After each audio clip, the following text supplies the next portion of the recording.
자, 안녕하세요. 이웃집 오타쿠입니다. 최근 브이레이 버전이 업데이트가 됐죠. 4.0 버전으로 업데이트가 됐고요. 이름 또한 바뀌었습니다. 이제 기존에는 브이레이 버전 몇 이런 식으로 명명이 됐다라고 한다면 이번 버전부터는 브이레이 넥스트라는 이름으로 변경이 됐습니다. 브이레이 넥스트 뭔가 미래지향적인 이름으로 바꾸면서 조금 더 이제 신뢰감이라고 해야 될까요? 그런 것들을 조금 집중해서 이름을 바꾼 것 같습니다. 이름은 잘 지은 것 같아요. 브이레이 넥스트. 어찌됐든 자 이런 식으로 업데이트가 됐고요. 지난 버전 브이레이 2.0, 뭐 3.4, 3.6 버전에 비해서 확실한 거는 딱 두 가지인 것 같아요. 렌더 타임이 빨라졌다는 거, 그리고 두 번째는 좀 사용자 입장에 맞춰서 여러 가지 재질 적용이라든가 이제 워크플로우가 확실히 이제 제공이 되고 있기 때문에 조금 더 직관적으로 작업하기가 좀 좋다라는 것이 좀 큰 차이점이라고 생각이 됩니다. 뭐 그렇다고 해서 뭐 어, 지난 버전에 비해서 월등하게 좋습니다. 뭐 이 최고입니다라고 말씀드리기는 좀 그렇고요. 기존 버전을 사용하시는 분들이라도 이거 꼭 업데이트할 필요가 있나요? 막 물어보신 분들이 계시는데 안 그래도 돼요. 꼭 굳이 그렇게까지 하실 필요는 없고 기존 버전을 사용하시다가 난 도저히 이제 이거는 이제 다 배웠고 조금 더 편리하게 조금 더 최신의 버전을 이용해 보고 싶다라고 하시는 분들은 업데이트 하시는 것을 추천드리도록 하겠습니다. 무조건 뭐 바꿔야 될 뭐 사항은 아닌 것 같아요. 개인적인 생각입니다. 자, 어찌됐든 굉장히 사용자 입장에 맞춰가지고 직관적으로 바뀌었다라는 것이 첫 번째 장점이라고 할 수 있겠고요. 뭐 두 번째는 금방도 말씀드린 것처럼 렌더 타임이 빨라졌다. 라는 것이 좋은 장점이라고 생각합니다. 물론 제가 중간에 PC 업그레이드를 사실 해가지고 뭐 그렇게 느껴지는 걸 수도 있겠는데요. 어찌됐든 뭐 제가 느끼기에는 렌더 타임이 지난 버전보다는 조금 빨라진 것 같네라는 것이 조금 피부로 느껴지더라고요. 그래서 이런 식 정도만 좀 설명을 드리도록 하겠고요. 사실 그게 중요한 건 아니잖아요, 저희가. 자, 이렇게 사용 이제 업데이트가 됐다라는 거 말씀드리겠고요. 항상 이거 렌더하기 전에 보통 자기기에 맞는 최적화된 옵션을 설정해 놓고 저장해 두시면 그때그때 꺼내 가지고 사용하기 아마 편리하실 거예요.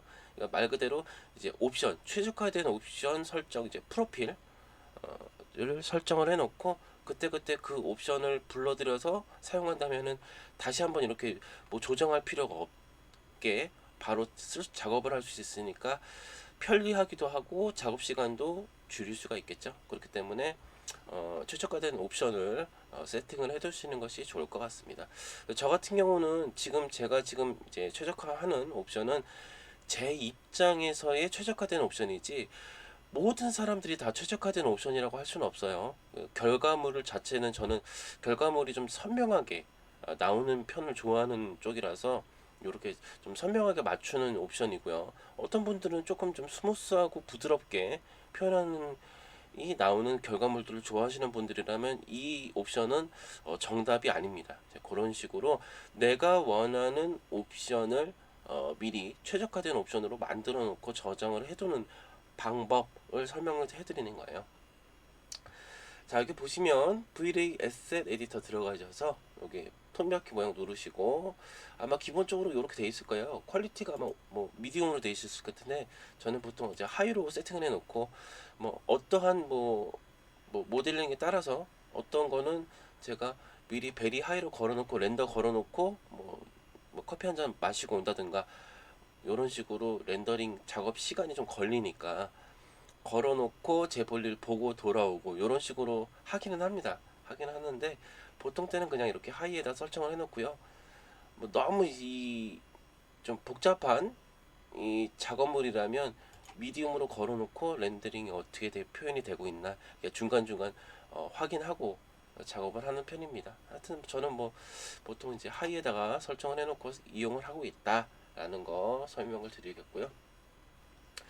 자, 오른쪽으로 보시면 안티 엘러싱 필터라고 해서 열어보시면 아마 기본 값으로 랭크 조스 요걸로 아마 세팅이 되어 있을 거예요. 저는 이제 캔뮬롬 요걸로 바꿔놓고 이용을 하고 있습니다. 요게 제일 낫더라고요. 저한테는 안티 엘러싱 필터는 요 끝에 이름 롬 요걸로 바꿔서 사용을 하고 있다 라는 것도 참고로 말씀드리도록 하겠습니다. 자, 그리고 쭉 밑으로 내려가 보시면 글로벌 일루미네이션 있죠? 여기 들어가 보시면 프라이머리 레이 그리고 세컨더리 레이 여기 두 가지 광원 효과, 광원 값 요거를 좀 저는 바꿔놓고 이용을 하고 있어요. 요거 끝에 맵이라고 되어 있죠. 요거 보시면 아마 기본값으로는 브루트 포스 요걸로 되어 있을 겁니다. 이제 요거는 저 안 쓰고요. 이거 이라디언트 맵 요거 이용을 하고 있고요. 두 번째 값은 라이트 캐시 요 두 가지 값을 세팅을 해놓고 렌더 작업을 하고 있습니다. 제일 낫더라고요 저한테. 요게 제일 나았고 요 정도로 세팅을 해놓고 이용을 하고 있고요. 쭉 밑에 보시면 디노이즈 이거 사용하시는 분들도 계신데 그때그때 전 달라요. 뭐 저는 쓸 때도 있고 안 쓸 때도 있는데 쓴다면 만약에 쓴다면 저는 이 그래픽 카드 세팅 AI로 맞춰놓고 사용을 하고 있습니다. 그래픽 카드 전 지금 지포스 1060 이용을 하고 있고요. 그냥 참고로만 알고 계세요. 안 쓰시는 분들도 계시더라고요.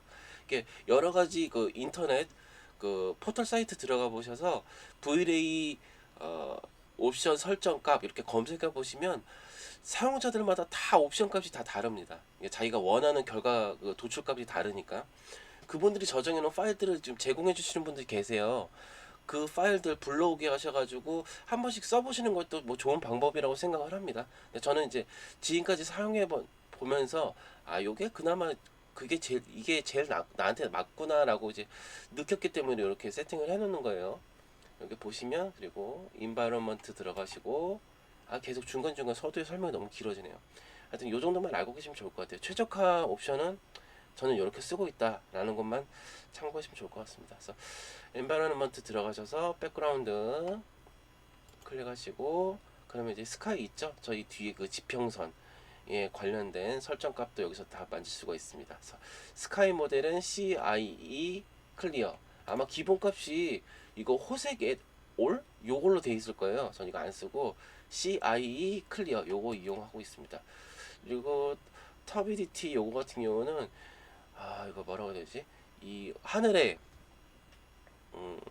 선명도 아니요 선명도라기보다도 좀 혼탁한 정도 요건데 요 값이 낮으면 낮을수록 선명하게 표현되고 높으면 높을수록 좀 흐리게 표현이 되는 겁니다. 그래서 저는 제일 낮은 값 이제 미니멈 값이죠. 요게 2거든요. 숫자 2 요걸로 바꿔놓고 이용을 하고 있습니다. 요게 제일 낫더라고요 저 같은 경우는. 뭐 정답은 아닙니다. 제가 누차 말씀드리지만 아 이렇게 쓰니까 저 알려주신 대로 옵션 써보니까 저한테는 안 맞는 것 같아요 말씀하시면은 참 저 개인적으로 제가 좀 어렵습니다. 요건 이제 저한테 맞는 옵션이니까요. 예, 그 정도만 참고로 알고 계시면 좋을 것 같고요. 자 그리고 톱니바퀴 다시 돌아오시고 또 뭘 설명해 드려야 될까요? 이 정도만 할까요? 저는 사실 뭐 이게 세세하게 만지는 편이 아니라서 조금 말씀드리기가 조금 어려운 부분도 사실 있는데 요 정도만 말씀드릴게요. 이 정도만 말씀드리고 이게 하시면서 이게 원하는 이 모델에 관련돼서 이 걸어야 되는 렌더링 옵션 값도 그때그때마다 아무래도 달라질 수가 있겠죠.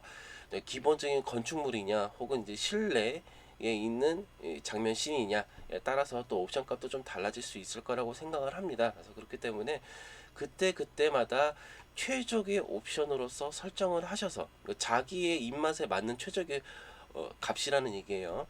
그 옵션 값에 맞춰 가지고 설정하시는 것을 전 뭐 개인적으로 추천드립니다. 그리고 아마 기본 값으로 이 스타일 기본 이런 건축물에 있어서는 지평선이 표현이 된다든가 지금 현재 여기 지평선이 표현이 되고 있죠. 이 지평선에 관련된 옵션 값도 스타일 메뉴 들어가셔서 세팅을 미리 해두시는 것도 좋을 것 같습니다. 그래서 스타일 메뉴 들어가셔서 셀렉트 기본 설정 에디트 들어가시고요.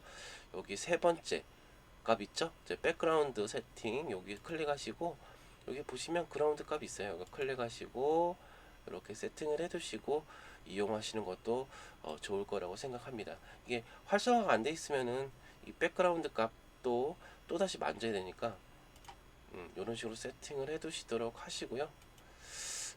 또뭘 설명해 드려야 될까요? 이 정도면 된 것 같은데 만약에 조금 추가 돼야 될 옵션들이 좀 생각이 나면 제가 밑에 더보기란에 조금 더 부연 설명을 붙여놓도록 하겠습니다. 오늘은 좀 간단하게 그 최저가 옵션에 관련된 설정, 그리고 저장하는 방법, 그리고 불러서 사용하는 방법만 설명드리도록 할게요. 그래서 지금 이렇게 기본 내가 원하는 옵션으로 세팅을 해놨다 라고 가정을 했을 때 이거를 저장을 해놔야죠. 프로필 저장을 해놔야죠. 이런 식으로 이거 보시면 여기 그 디스켓 모양으로 아이콘 클릭하시면 이렇게 저장하는 팝업 창이 뜹니다. 여기서 저장을 해 놓는 거죠. 저는 이렇게 처음에 기본 렌더 최적화 옵션 이렇게 설정을 해놓고 저장을 해놓고 이용을 하고 있습니다. 그래서 그때그때 꺼내가지고 바로바로 쓸 수가 있어요. 다 불러드리고 싶다 이럴 때는 이 폴더 열려있는 폴더 클릭하시면 그때그때 이렇게 꺼내가지고 사용을 할 수가 있어요. 이런 식으로 꺼내서 사용할 수 있다라는 거 참고로 알고 계시면 좋을 것 같습니다. 너무 좀 간단한 소개 영상인데 생각보다 좀 영상 시간이 너무 길어지는 것 같아서 요 정도로 줄이도록 하겠습니다. 그 외의 옵션들은 직접 한번 만져보시면서 렌더링을 직접 한 번씩 해보세요. 어떻게 표현이 되는지. 그게 가장 최고 좋은 것 같습니다. 예, 각자 사람들마다 입맛도 다르고 내가 원하고자 하는 결과값이 다르기 때문에 직접 만져보시는 것이 가장 좋은 방법이라고 생각합니다. 외부에 있는 건축물에서 그 렌더링도 해보시고 내부 실내 작업도 한번 옵션을 만져보시면서 설정해 보시는 것이 가장 좋은 방법인 것 같습니다. 자, 어찌됐든 이번 시간 V-Ray 넥스트에 대한 간단한 소개와 최적화하는 옵션 값에 대해서 간단하게 설명드렸습니다. 이번 시간 수고 많으셨고요. 다음 시간에 뵙겠습니다. 고생하셨습니다.